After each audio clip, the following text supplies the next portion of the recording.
বন্ধুর মতো আচরণের অধিকারী হয়ে আমার কবরে আসো, আমি তোমার জন্য জান্নাতের বাগিচা হয়ে যাব।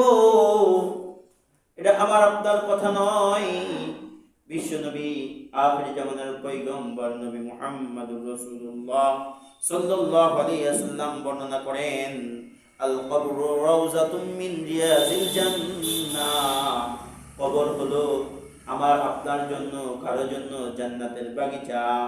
আও হুফরাতুম মিন হুফারিম মিনান নার, এবং কারো জন্য হবে জাহান্নামের গর্ত।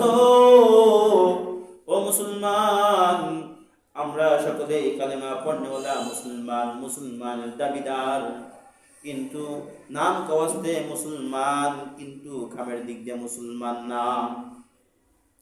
পয়গম্বরের সুন্নাত মুসলমান হিসেবে আমার ভিতর নাই। আমি মুসলমান হিসেবে